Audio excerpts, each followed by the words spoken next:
In his customary fashion, he segments society into three archetypes: heroes, everyday individuals, and ne'er-do-wells.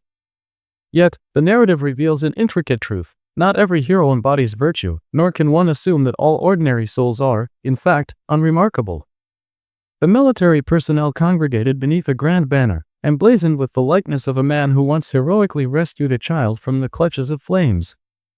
Yet, the reality is that villains, too, may not be entirely malevolent. Nonetheless, the prevailing sentiment often diverges, leading to the inevitable inquiry: who is he? A smirk danced upon Sangan's lips, for he had no reservations in declaring, without question, he is a villain. After a brief interlude, Sub extended his hand, probing into the unfolding situation. Mina, casting a sidelong glance, inquired about the circumstances at hand.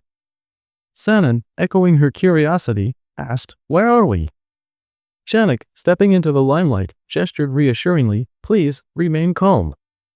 Yet Sub, incensed, interrupted with a vehement shout, "Calm?" He seized Chanak's shirt, giving him a slight shake. Sub's impatience swelled as he questioned whether Chanak was colluding with the abductors. Mina and Changan exchanged bewildered glances. Chanak, his demeanor subdued, sighed as he grasped Sub's hands, delivering a swift knee to his midsection, prompting a yelp from Sub. "What an imbecile!" he cried, clutching his abdomen. Chan Sak, extending an olive branch, introduced himself as Kim Chan Sck, declaring his shared ignorance of their predicament. He urged caution against hasty judgments. Sub, dismissive, swatted Chanak's hand away, doubting the credibility of his claims.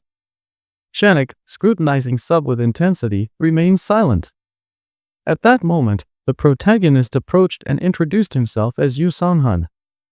Mina, stepping closer, placed her hand over her heart. "I am Mina." Sub, scratching his head, asked, "What in the world is happening?"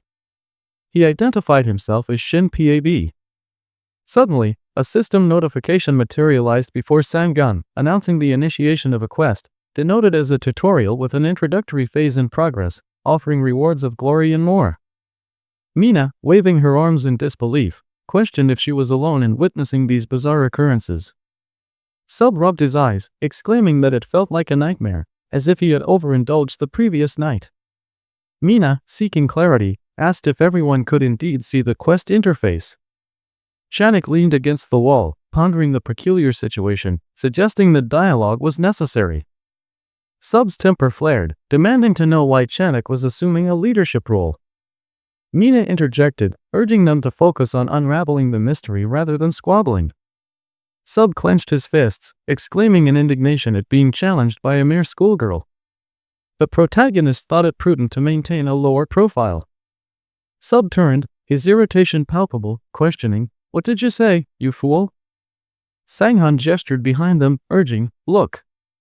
In the shadows, a dilapidated wooden door trembled as a zombie emerged, its grotesque grin stretching wide as it advanced, emitting a blood-curdling scream. Sub recoiled, raising his hand defensively, exclaiming, "What fresh horror is this?" Mina, horrified, clutched her head, crying out in despair. The system window ominously declared this to be a quest of survival, kill and escape, an imperative to elude the grasp of those beset by malevolent spirits. Sub, overwhelmed, screamed again, another ghastly quest. Mina collapsed to her knees, pleading for understanding of what was expected of them.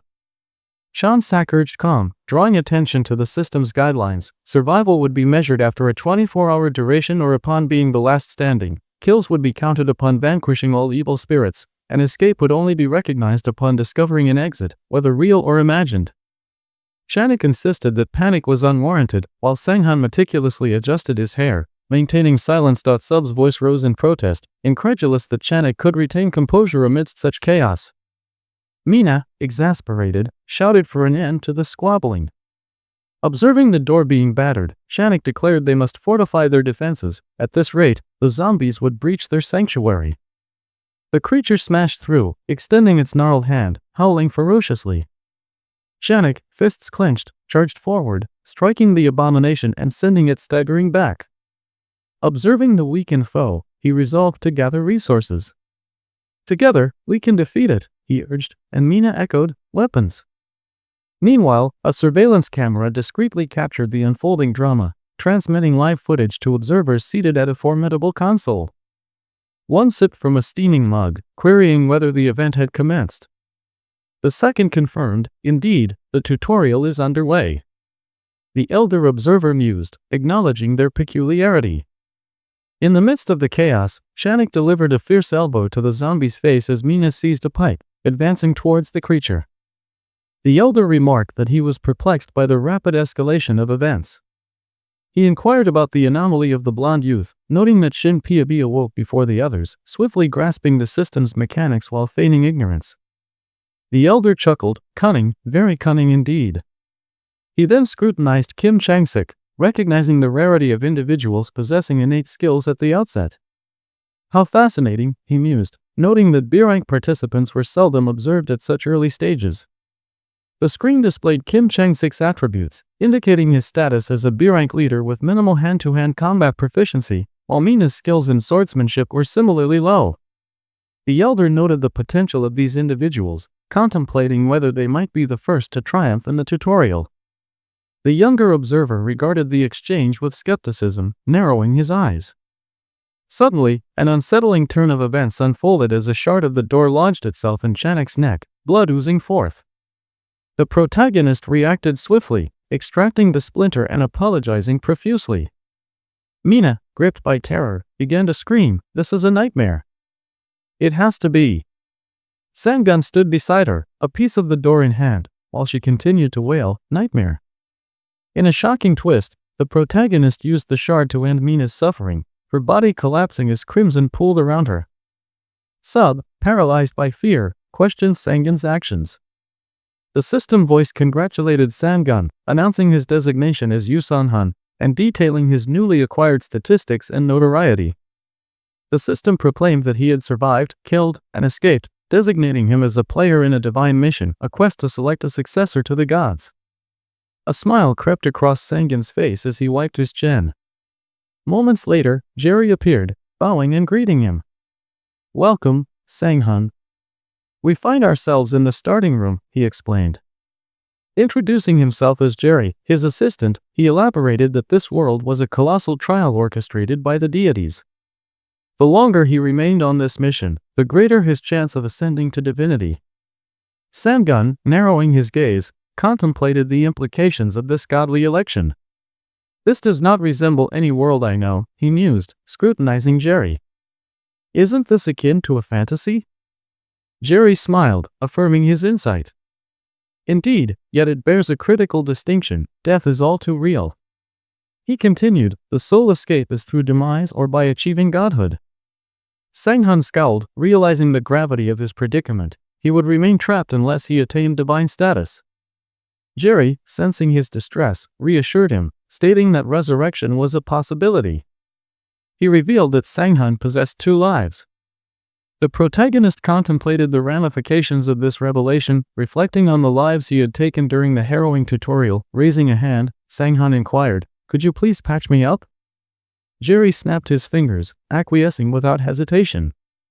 As he observed the protagonist, he noted the title of traitor hovering above him, pondering the implications of such a designation during training. Jerry conjured a system window, proclaiming that Sang-han would have time to prepare for the impending trial, encouraging him to check his inventory for rewards. 3 hours later, Sang-han stood before the system interface, scrutinizing the details, while Jerry observed, pondering how long the selection process would endure. In a realm where determination and strategy intertwine, Sang-han appeared resolute as he navigated the digital interface before him. The system window illuminated with news of his recent acquisition, a low-tier sword, alongside the foundational skills of fencing and an entry-level inventory. Jerry, an observer with a knowing grin, pondered whether Sang-han had finally made a prudent decision. The thought danced in Jerry's mind that his companion had willingly invested in premium gear without a moment's hesitation. With a sigh, Jerry inquired about provisions and camping supplies, positioning his hands behind his back, reflecting on Sang-han's astuteness and recognizing the essentials for sustained survival. Rather than pursuing high-tier skills, Sang-han had opted for a remarkable spellbook, an unconventional yet sagacious choice for enduring the trials ahead. Adjusting his belt with a decisive air, Sang-han declared, "That's sufficient for now." Jerry, a glimmer of curiosity in his eyes, asked if he had completed his shopping. He gestured toward the nearby arena, indicating the commencement of a pivotal test. Sang-hun, eyebrows raised in confusion, questioned, "For real?" Jerry's finger pointed towards a canine menace, and he requested, "Please, let him take down that dog." The main character scrutinized the creature and hesitated. "What?" Jerry assured him that if the dog was vanquished, the task would be deemed fulfilled, and a respite would follow. After all, it was expected that the dog would offer no resistance. With a mischievous grin, Jerry recalled how Sang-hun had previously faced greater adversities. Sang-hun grimaced, memories of his past deeds flooding back, 3 lives extinguished. His hand trembled as it grasped the sword's hilt. Yet, he grappled with the notion that this act would alter nothing. In a swift motion, he struck down the dog. Jerry praised his efficiency, relieved that Sang-hun had not hesitated. But as the reality of his actions settled in, Sang-hun clutched his mouth and succumbed to nausea, collapsing to the ground in a fit of retching. What a paradoxical individual, Jerry mused, a smile creeping onto his face as he anticipated that the moment of surrender had arrived. As the main character writhed on the ground, he suddenly grasped Jerry's hand, bewildered. "More," he gasped, laying prostrate. Jerry, puzzled, encouraged him to continue.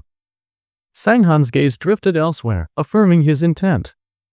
"Of course, if that's your desire," Jerry replied, a hint of intrigue in his tone. It was an opportune moment to hone his abilities before the mission unfolded. Sang-hun envisioned dispatching another 100 dogs, perhaps even larger beasts like horses and cows. Goblins, lizardfolk, and orcs would soon meet their fate. When he and his sword melded into a singular force, the true mission would commence amidst the sprawling cityscape. A voice echoed, urging the populace to cherish their lives. Confusion reigned as citizens emerged in the city square, surveying their surroundings with trepidation. One player lamented their circumstance, pleading for survival. Sang-hun contemplated the situation. Lingering here was not advisable. Urgency beckoned. He speculated whether the mission had indeed begun, hoping an aide like Jerry would be present. In a fortuitous turn, Sarah appeared behind a counter, welcoming him and expressing gratitude for his arrival at the city's first station. Sang-hun examined her with keen interest as she presented 2 parchment slips. She explained that if he preferred to avoid the dangers outside, he could accept tasks at the station. For novices, tasks included eradicating vermin infestations. Sang-hun scrutinized her intently, musing that this indeed felt like a game where stakes were high, life or death. The rewards on the paper did not seem particularly enticing, though a first bonus caught his eye. The quest entailed eliminating a rat infestation, with the stipulation of dispatching 5, 20, or even 100 rats. The standard reward was a modest 500 gold and a point of fame, with bonuses contingent on performance. Reading further, Sang-hun recognized the absence of levels and hints for improving abilities. He resolved to swiftly gather allies to bolster his stats. "Yes, let's proceed," he asserted, directing his finger forward.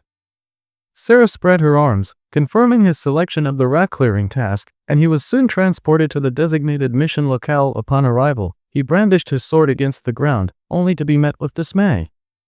The creatures were minuscule and agile, making capture nearly impossible. He lamented that for every rat he might seize, 5 would slip away. With no clear method to cancel the task, he realized he was trapped until completion. Opening the system interface, he retrieved a loaf of bread, grateful for his foresight in securing provisions. What a stroke of luck, he thought, contemplating his low-grade poison. He proceeded to taint the bread and scatter it about, ensuring the rats would be ensnared by his cunning. "Congratulations!" Sarah exclaimed, hands clasped in delight. "Have you dealt with the rats yet?" Her enthusiasm echoed as others gathered, one player pointing at Sang-hun, marveling at his swift accomplishment. The second questioned how he had achieved such speed. Sang-hun frowned, irritation bubbling beneath the surface. Drawing attention through mere volume was vexatious. He exhaled, reminding himself to maintain a positive outlook. Anger would yield no benefit. He chuckled softly, glancing at the system notification that confirmed his traitor effect, a covert edge hidden in his mirth. A fellow player, Youngie, approached, inquiring about Sang-hun's recent success against the rat infestation. Though initially disinclined to engage, Sang-hun paused, considering the opportunity for camaraderie. "What's your rank?" he queried.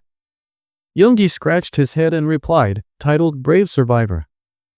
Sang-han deemed him trustworthy, pondering the potential for alliances as they ventured forth. With hands in pockets, he advised against accepting any rat-related tasks without adequate preparation. Hannah appeared perplexed, questioning his recent undertaking. Just then, another voice suggested trading information, a man accusing Sang-han of cherry-picking the simplest quests. The bald player folded his arms, incredulous at Sang-han's achievements. With a smirk, Sang-han brushed off the jibes, recognizing the folly of their judgments. He made his way to the counter, requesting the wolf-hunting task from Sarah, who obligingly confirmed his selection, preparing to transport him swiftly. As Hannah conferred with Yoongi about their next steps, he suggested she take on the pest control task. Surely, rats would be simpler, she queried. Yoongi turned to Sang-han, asking if he wished to join forces. Rejecting the notion of teamwork, Sang-han proceeded into the portal, emerging in a stone structure.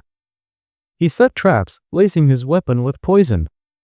Suddenly, a wolf materialized before him, growling menacingly. Sang-yun's resolve intensified as he eyed the creature. He mused that dealing with this foe was his immediate priority. As time passed, he found himself encircled by wolves, gripping his sword with determination. He activated a trap, ensnaring one wolf, which howled in agony. With precision, he swung his sword, landing a blow adjacent to the trapped beast.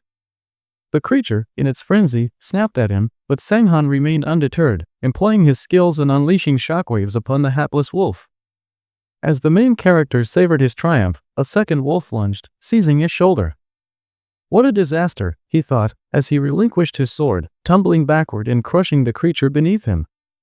It howled in defeat, and with renewed vigor, Sang-han seized his weapon, shouting in frustration. Utilizing his low-rank poisons and traps acquired from prior hunts, he amassed experience, resulting in a formidable display of prowess. Surrounded by the carcasses of his vanquished foes, he reveled in the realization that he had single-handedly slain 30 wolves. The system window chimed, signaling the completion of his wolf-hunting task. Satisfaction surged within him as he met the criteria for the killer designation. The standard reward of 2,000 gold and 2 fame points awaited him, alongside an additional 6,000 gold and a bonus of 2 characteristic points, along with wolf gloves enhancing his strength and endurance. After a spell, Kangun approached the counter, where Sarah, with her hands clasped in delight, greeted him. Bursting with exuberance, she exclaimed her joy at his having completed the task first once again. The protagonist, acknowledging her excitement, suggested she temper her enthusiasm. With a soft laugh, Sarah replied that surprise was a natural reaction. She then inquired about his well-being, to which Sanan simply replied that it was of little consequence. He asked if she could direct him to the hotel. Sarah indicated that he should turn left from the park, and there it would be found. The main character, remaining contemplative, moved on, heading towards a slightly ajar door. As he approached, a hand shot out in his path. Sanan turned to the guard, questioning if something was amiss. The security officer, arms crossed in discontent, demanded to know if Sanan had any money. He explained that some individuals had attempted entry without a single coin to their name, thus, he needed proof of funds. The main character, thoughtful, produced a bag of money containing 70,000. The guard's demeanor shifted instantly, his hands unfolded with glee as he exclaimed that this was more than sufficient, granting him passage as a valued guest. Moments later, Kangun found himself seated at a round wooden table.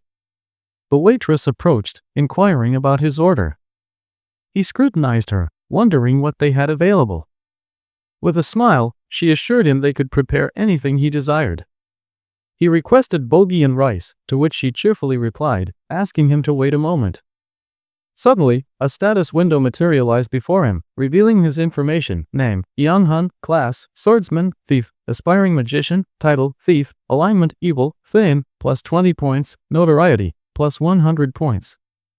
His statistics read: Strength, 13, Agility, 14, Endurance, 13, Intelligence, 19, Magic, 5, Luck, 10, Condition, Tired.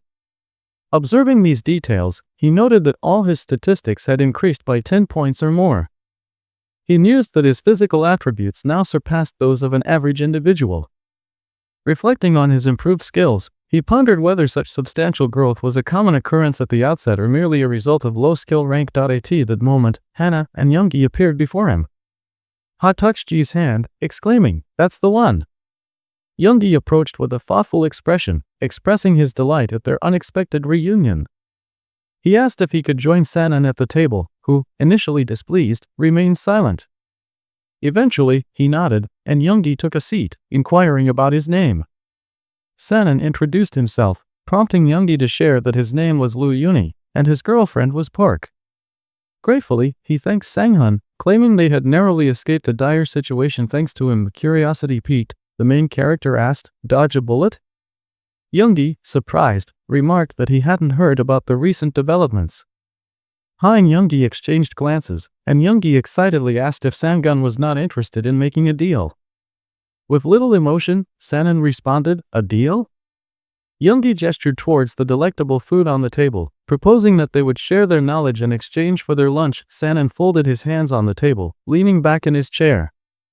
He mused that if acquiring information for a few dozen gold pieces was the cost, then perhaps it was a fair trade after all. He agreed to buy them lunch for 100 gold pieces, insisting they share their insights.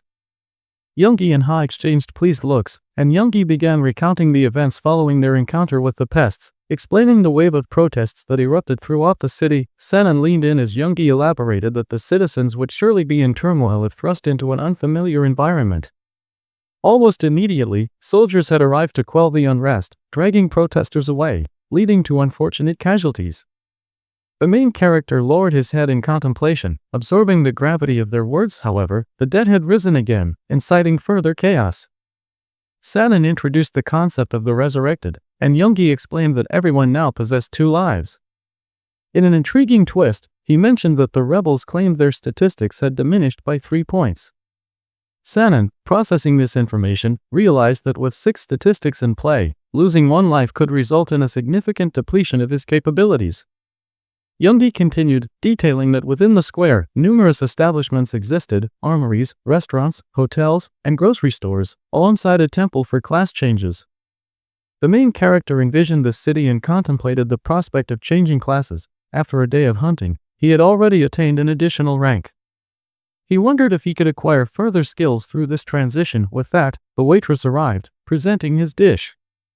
Youngie and Ha scrutinized the plate, and Sanan declared his intention to cover their meals going forward, assuring them they would keep him informed. He considered that 6,000 gold a month for 2 seemed steep, but the benefit of constant updates could be invaluable. Youngie, grasping his hand in excitement, shared that he was on board. After a time, Sanan stepped outside, inhaling deeply. Before him stood a group of beggars, their eyes filled with desperation, pleading for a penny. One man clasped his palms together, beseeching assistance.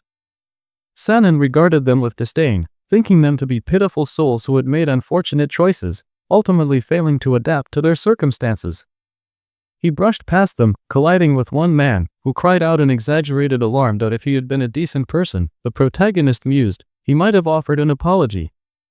Instead, he reflected on his own past, recalling how he had concealed his true self behind a facade of normalcy, devoid of genuine emotions. The man, pointing accusingly at Sanan, claimed he had been struck, labeling him a ruffian. Unfazed, Sanan retorted that if the man was truly famished, he ought to consider his actions. Leaning in, he warned him to keep his voice down if he valued his life. The man, trembling with fear, fell to the ground, and a throng gathered around the temple of class change. Philip, closing his eyes, welcomed the newcomers. Standing behind him, Sanhan introduced himself. Philip, adjusting his glasses, explained he had been created to assist players. The main character extended his hand, inquiring about the classes visible in his status window. Philip, after a moment of contemplation, noted that it had only been 2 days since Sanhan embarked on his mission, and yet he had already acquired 3 classes. Observing the unique coat Sanhan wore, he smiled and clarified that the classes he had obtained were temporary, based on his current weapon. Over time, these could evolve. Should he wield an axe, he would become an axe master instead of a swordsman, while focusing solely on magic would solidify his classification as a magician. However, he explained, the classes offered at the temple were non-negotiable and selected based on inherent characteristics. Intrigued, Sanhan asked about these characteristics. Philip, grinning, suggested they take a closer look. With a flourish, he conjured a vast system window displaying various classes: shaman, deacon, archer, magician, spiritualist, priest, thief, robber, infantry, cavalry, shield soldier, doctor, merchant, and cook. Sanhan studied the list intently, while Philip proclaimed that the temple assigned classes based on the player's experience, questioning whether this was not the most effective method to reveal one's true abilities. In that instant, a new window appeared before Sanhan, revealing recommended classes: gladiator, mage, swordsman, poisoner, schemer, berserker, and righteous criminal. He asked if these recommended classes were stronger than the standard ones. Philip, placing his hands on his hips, replied with a knowing smile that it could be both yes and no. He added that the cost of acquiring a class was 50,000 gold.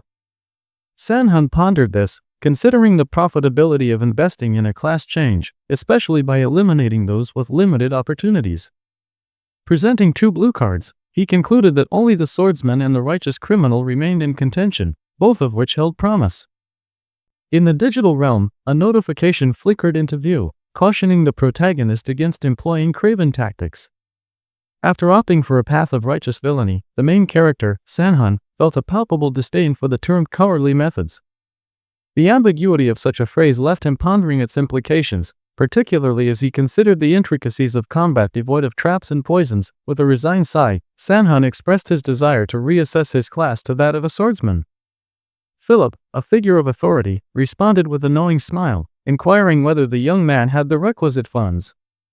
Sanhan produced a hefty pouch containing 50,000 gold coins, presenting it with a humble please. Philip scrutinized him closely, reflecting on the stark contrast between the destitute beggars wandering the streets, who often went without even a paltry 10 gold coins, and Sanhan's newfound wealth. In light of this, Philip congratulated him on his transition to swordsman. In an ethereal expanse of energy, the system declared that Sanhan had indeed embraced his new class. His attributes surged by 3 points, and his skill proficiency saw a modest uptick.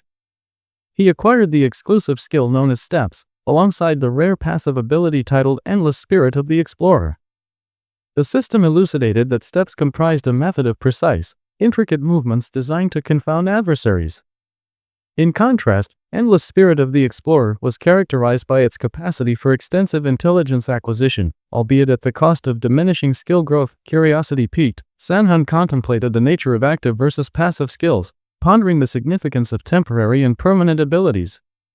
Observing his statistics, he noted an enhancement of 18 points overall, alongside skills he deemed invaluable. As he ambled along the bustling street, he felt an unsettling tingle coursing through his body, prompting him to hasten his pace. Suddenly, he caught sight of Muhan, accompanied by a young woman. Their gaze bore into him, and as he appraised their uniforms and weaponry, he surmised they were formidable opponents. Perhaps, he mused, it was his own armament that drew their attention. A sudden outcry shattered his thoughts. A man, brazenly seizing the girl's hand, commanded her to heed their leader's summons. The ranker, however, ordered him to relinquish her. Displeased, the man retorted, and the girl, resolute, demanded her freedom, threatening dire consequences if he persisted. A grin spread across the man's face as he taunted her, questioning her sanity.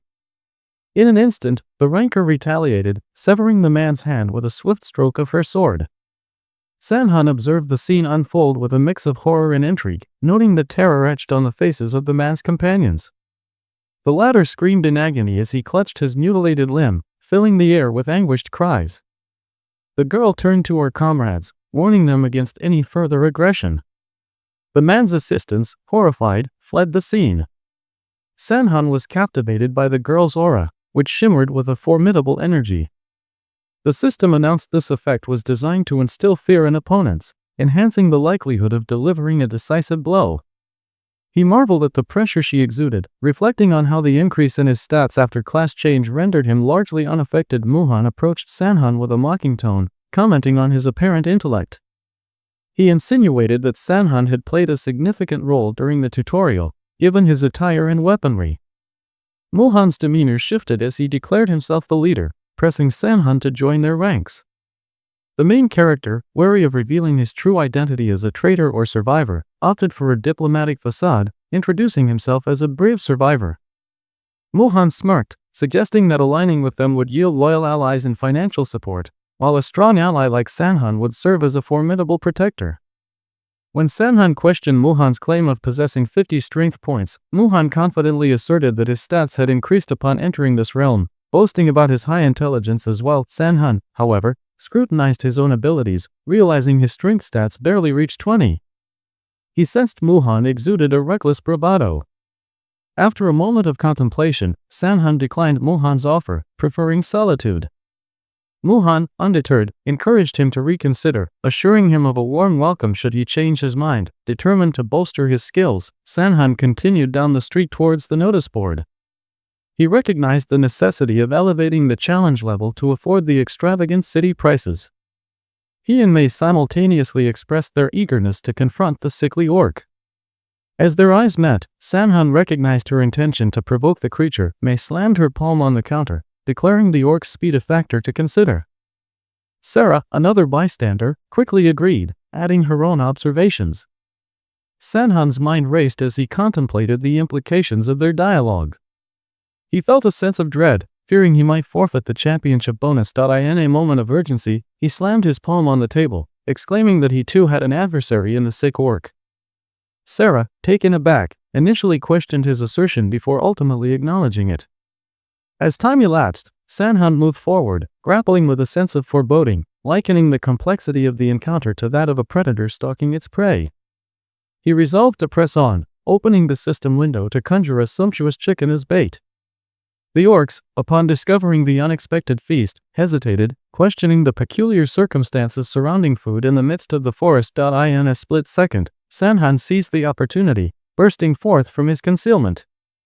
He unleashed a shockwave, causing the orc to spin around in confusion. With sword drawn, he confronted the creature, who was momentarily stunned by the audacity of a human standing firm before him.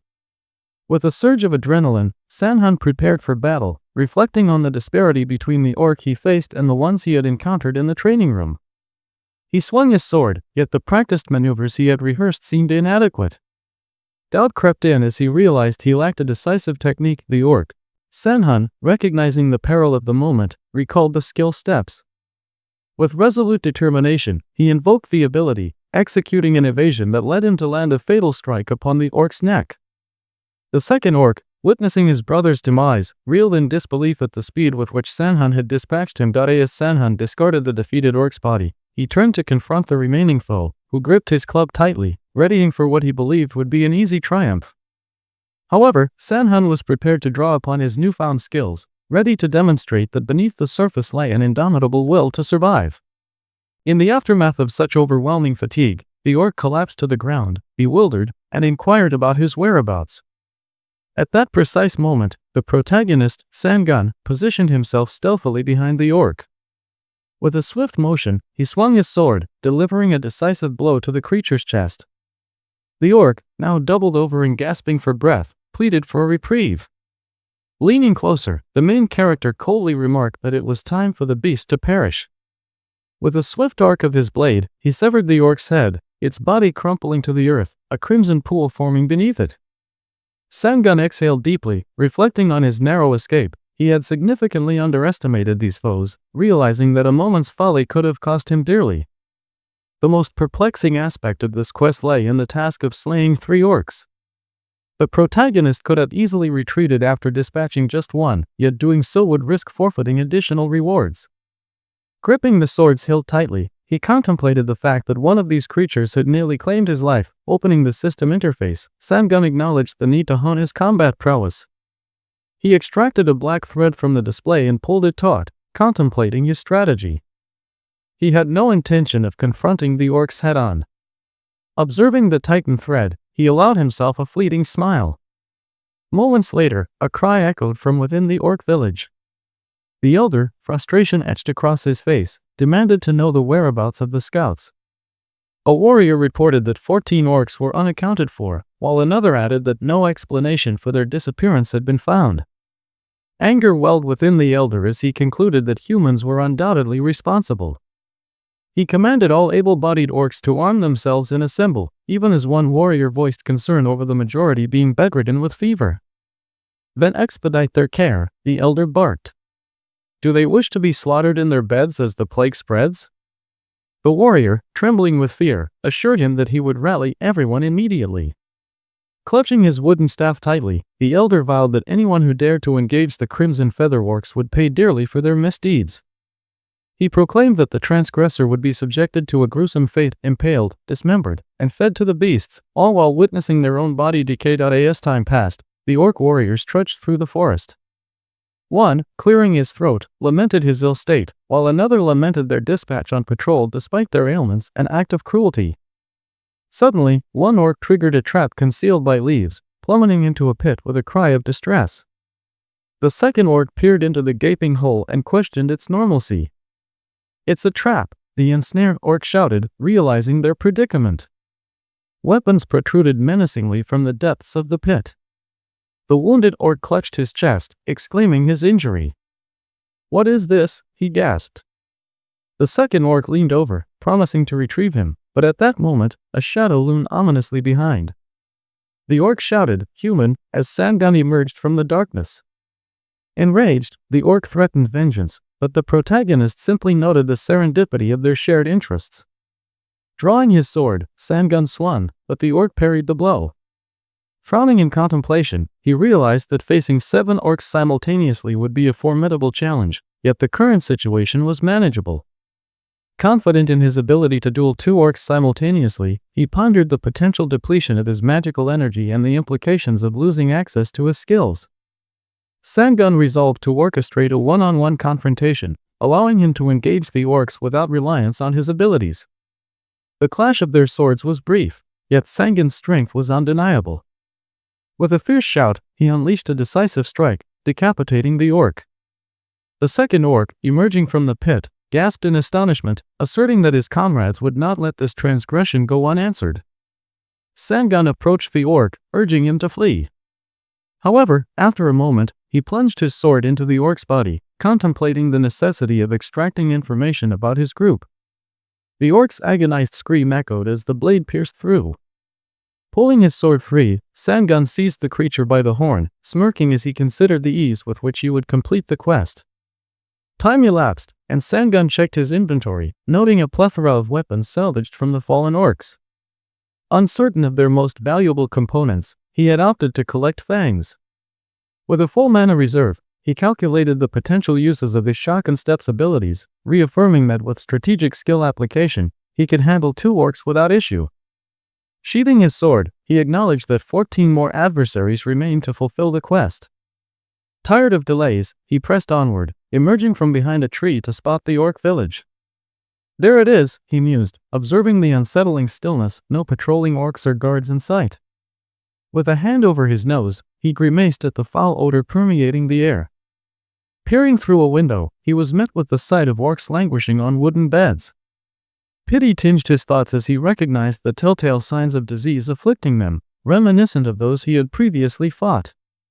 Deciding swiftly, Sangan retrieved his sword, realizing he might conclude the quest far sooner than anticipated. These orcs would offer little resistance. As he approached the ailing orcs, one turned to him, wailing in agony and pleading for aid.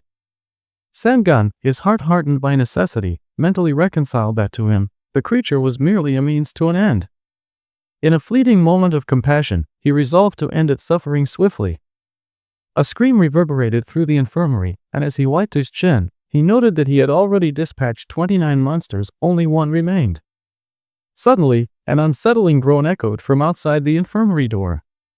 An orc, clawing at the ground, announced the presence of human footprints and ordered an immediate investigation. Sangan pressed himself against the wall, horror-stricken, realizing he had become so engrossed in his task that he had neglected to notice the encroaching danger. The elder, clutching his staff tightly, grappled with the humiliation of a human infiltrating their village while they were away, too dazed by illness to think rationally. Had he been in good health, he would have detected the scent of blood wafting from the barn, but in his weakened state, he was oblivious to it. The elder stumbled into the infirmary, tripping over a taut thread. With a startled yelp, he demanded to know what madness was afoot. Sangan, seizing the opportunity, swung his sword and severed the orc's hand. The elder, indignant, countered with a fire arrow, declaring his status as an elder should not be underestimated. Sangan, watching the projectile approach, activated his Steps ability, envisioning the acrobatic maneuvers necessary to evade the attack. He dodged with agility, but a lack of physical prowess and experience caused him to lose his balance.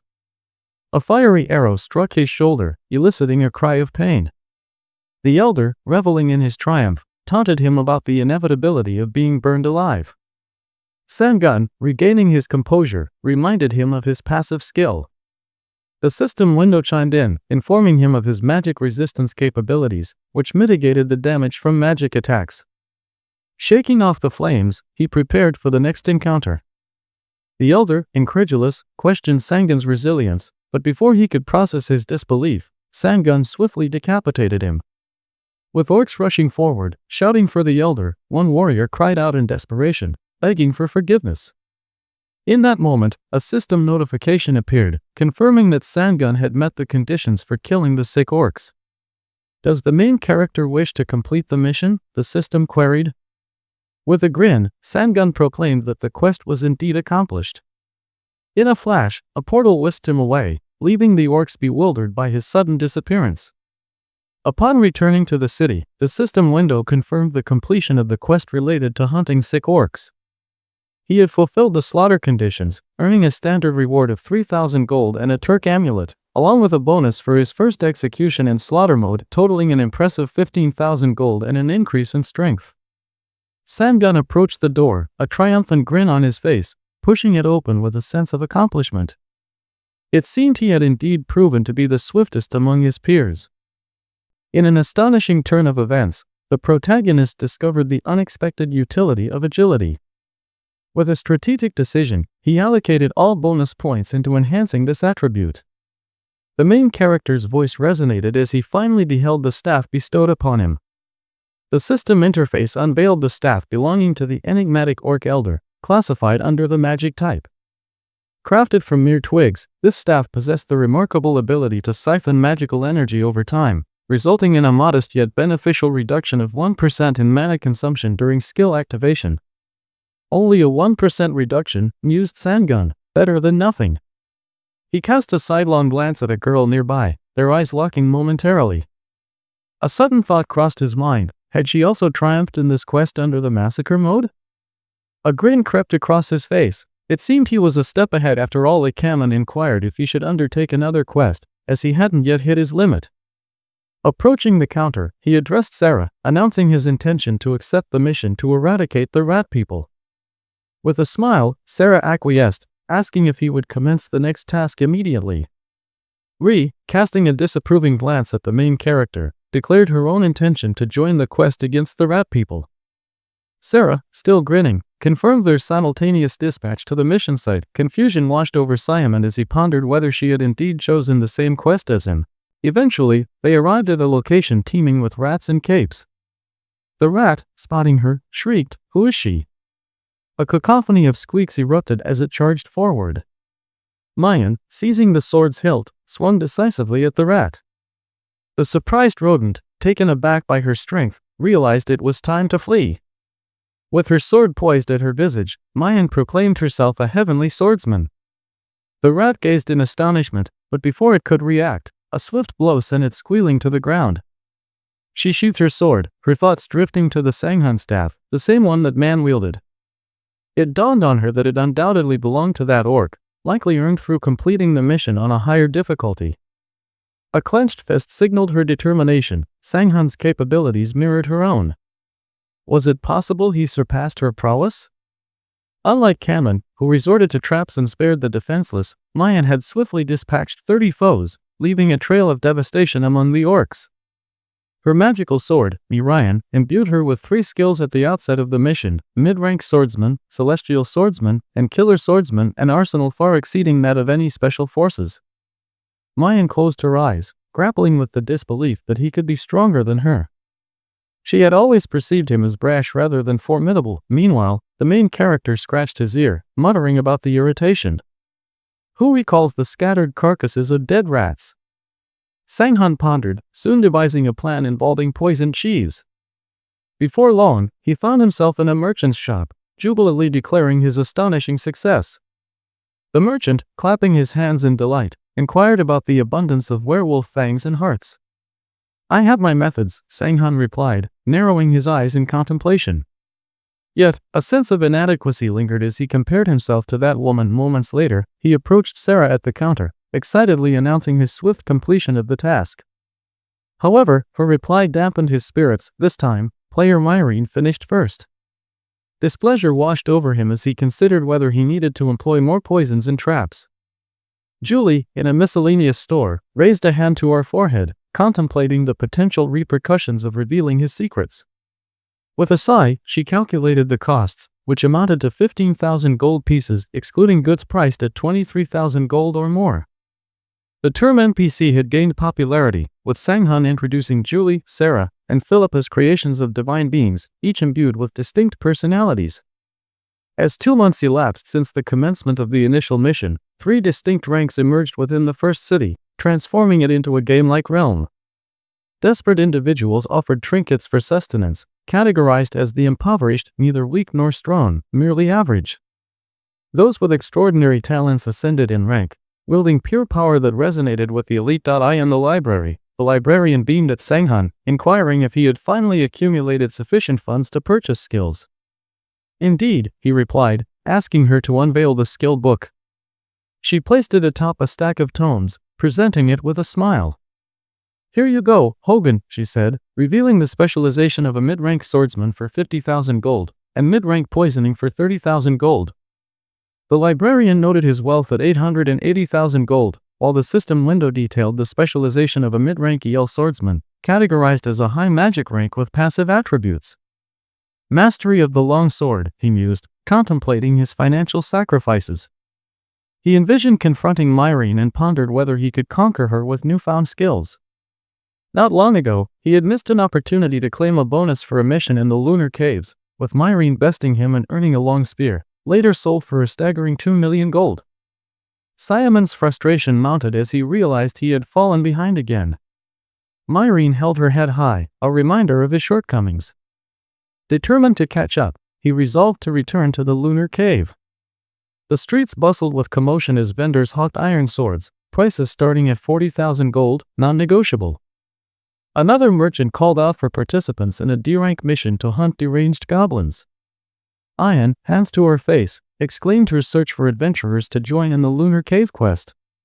Seizing the moment, Simon approached her, inquiring about available roles. "Warrior, thief, archer, and magician are open," she replied, noting the need for more frontline fighters. Ayan's eyes widened as she scrutinized the main character. Clad in an unassuming coat, his long sword appeared clean but not extravagant. A smile graced her face as she remarked on the task's deceptive ease, now classified as C rank. With curiosity, she inquired about his abilities. Sanghan opened the system window, revealing his sole identification. His stats showcased impressive strength at 51 points, agility at 80 points, endurance at 50 points, intelligence at 16 points, magic at 0, and luck at 9. Normal status, he declared, aware that such attributes were immutable, bestowed upon him by fate during missions. Ayan, astonished, exclaimed, 51 strength and 80 endurance. "Are you a ranked player?" He clarified that his statistics stemmed from destiny itself, significantly enhanced over time. Ayan's excitement surged as she grasped the implications of hidden items and additional stats acquired on missions. She introduced herself as Ayan, affirming her pleasure in meeting him, while expressing her belief in his capabilities. "Would you be ready to commence now?" she queried, to which he readily agreed, sharing in her enthusiasm. As they gathered at the tavern, Ayan jubilantly declared her success in locating a warrior. A displeased player stood against the wall, questioning whether she had selected anyone suitable. Ayan reassured him, citing Sanghan's strength exceeding 50 points and endurance above 80. Surprised, the player inquired why he wasn't ranked. Ayan explained that Sanghan's power was a gift from fate, enhancing his prowess. The player shrugged, dismissing concerns, and introduced himself as Park Donald. The main character smiled, recognizing the man's reticent nature. "Very well, I'll call you old man," Sanghan jested, eliciting a chuckle from Donald. As he displayed his weapon, a formidable axe, Sanghan marveled at its weight and strength. Donald boasted of his capabilities, prompting Sanghan to reflect on the fine line between sarcasm and ignorance. As they continued their introductions, Ayan pointed out the other members, a thief named Yu, and a renowned magician, a rarity amongst the ranks due to the high cost of magical skill books. Sang-han regarded the magician, intrigued by her foreign presence, as he had assumed all players were Korean. The magician, Ellie, greeted him warmly, revealing her name as she extended a friendly smile. Sang-han found it refreshing to meet someone so skilled, recognizing the unique nature of magic within this realm. Navigating the treacherous terrain of adventure proves to be quite the challenge. The protagonist, resting his hand contemplatively against his chin, pondered the dynamics at play, two comrades positioned at the forefront, one providing support, and two stationed at the rear. "Isn't this perilous?" Donald inquired, his brow furrowed. Hadn't he heard whispers of the Moon Cave expedition? He dismissed it as a mere trifle. The player, with a knowing grin, retorted that enlisting more companions would only mean dividing the spoils, thus, this arrangement was decidedly more advantageous. Seo Jun mulled over the situation. Surely, he was aware that it was he who had propagated the notion of the task's simplicity. The protagonist had, after all, peddled the map of the cave and divulged the execution strategy. Eventually, the team huddled around an expansive map, and Sang-han contemplated their need for a robust team. A smirk crept across his face as he entertained ulterior motives. The system interface chimed, announcing their impending transfer to the Lunar Cave exploration site. It detailed that the Endeavor bore a rank of CEU werewolves congregated within the Lunar Cave, nestled on an unnamed hill, and it was imperative to vanquish them to uncover the reasons behind their assembly. The stipulations were clear. 1. As an adventurer, one must slay 20 werewolves. 2. For the hunter, the target was 50 werewolves. 3. The assassin must eradicate 100 werewolves to grasp the cause of their gathering. The standard reward loomed at 100,000 gold coins alongside 5 units of werewolf skin, with an assassin's difficulty bonus of 300,000 gold and a low-rank enhancement stone. Don raised his hand, urging calm, assuring his companions that no monsters lurked at the outset. The protagonist gripped his swords hilt firmly, while another player mentioned that the werewolves would manifest only upon entry into the cave, allowing them a moment of respite. C cast a scrutinizing glance at the group, noting their lack of tension, likely their inaugural venture into such perilous territory. The main character turned to Ellie, who clutched her spear with a focused demeanor. Don approached her, elbowing her side gently. "Miss Ellie, if you feel apprehensive, you may grasp my hand," he offered. The magician regarded him warily, inquiring what he meant. Suddenly, Ian delivered a swift elbow to Donald's gut, eliciting a yelp. She adjusted her sleeves, her expression a mix of displeasure and urgency as she signaled it was time to advance toward the cave. The player, cradling his head, protested, "Wait, that hurts." Sang-han observed Donald and Ian, pondering the dynamics of their relationship. He approached Yu, who waved dismissively, asserting her disbelief in the player's readiness, insisting he prepare and lead the charge. Donald concurred, urging him to cease his incessant touching, his voice rising in discomfort from the earlier impact. The main character turned back to Ellie, extending his palm in a gesture of assistance, catching her off guard. "I'm fine," she replied, though Sang-han urged her to tread carefully, particularly given her role as a magician, which typically entailed lower stamina. Ellie countered, but the main character simply smiled, encouraging her to grasp his hand lest they become separated. As they joined hands, he reflected on her significance as a rank 1 mage. Her potential was vast, and coupled with her striking beauty, she could leave a lasting impression. The Moon Cave was renowned for its unique ores, often likened to a stroll through a celestial expanse adorned with stars. Suddenly, Ellie raised a hand, signaling for a halt. "There's a trap." The system window illuminated their surroundings, revealing that a trap detector was an essential skill for thieves, capable of identifying hidden dangers. Sang-han, wielding his mid-rank trap detection skill, discerned the perilous stone beneath them. The thief treated it with a special solution, dismantling it without incident, and signaled they could proceed. Inquisitively, the main character approached the trap, noting that it seemed the thief possessed at least a mid-rank dismantling skill. Interesting, he mused aloud, questioning the thief's detection prowess, which appeared to be average at best. Observing Ellie, Sang-han realized most participants lingered at lower ranks, a contrast to his own burgeoning capabilities. Turning to the magician, he asked, "Miss Ellie, what rank do you hold?" Ellie tightened her grip on her spear, uncertain yet hopeful, echoing the sentiments of her peers. "If it's true, then you are remarkable. Your strength must be formidable," he complimented. She smiled, acknowledging the praise but downplaying her accomplishments. Ranked mages are quite rare, Sang-hun noted, intrigued. Surely you are among the best? She closed her eyes, embarrassment coloring her cheeks as she accepted the flattery but insisted it was unfounded. Abruptly, the player shouted, "Everyone, quickly! The werewolves are upon us!" The main character halted, scrutinizing the advancing beasts that growled ominously. "Do not attack yet," Dawn commanded. "Sang-hun, one for each of us." The main character wondered at Dawn's strategy. Was it a tactic to conserve strength or an exhibition of prowess? For now, he resolved to follow along. With a rallying cry, the player raised his sword and struck the ground, sending stones flying in all directions, striking the werewolves and causing them to recoil in agony. One creature, caught off guard, gaped in bewilderment as the protagonist leveled his sword towards it, challenging the beast to a duel. Sang-hun noted the werewolves boasted impressive strength but relied on brute force, their attacks lacking sophistication. He had invested heavily in agility, rendering their strikes ineffective against him. With purpose, he drew his sword and struck decisively, eliciting a reaction from Ian, who remarked on his displayed skill. Ellie, witnessing the exchange, affirmed Ian's observation. Sang-hun's prowess was undeniable. Yet, he remained acutely aware of the lurking dangers of revealing his full capabilities during this skirmish. He had become overly enthusiastic due to his newfound mid-rank fencing skill. Donald, with fervor, swung his axe, invoking the powerful step skill, an active ability that dramatically amplified damage through an instantaneous boost to physical prowess. The werewolf, astonished, bore witness as Dawn cleaved it in two, reveling in the accomplishment. "How do you like that?" he boasted, a smug grin adorning his face. Donald then turned to Sang-hun, perplexed by his prolonged engagement with the werewolf. "Why are you still fighting?" he questioned, bewilderment etched across his face. The main character explained, "I don't possess any active skills." The rest of the team exchanged confused glances, with Donald pressing for clarification. "What do you mean? Everyone has at least one or two active skills."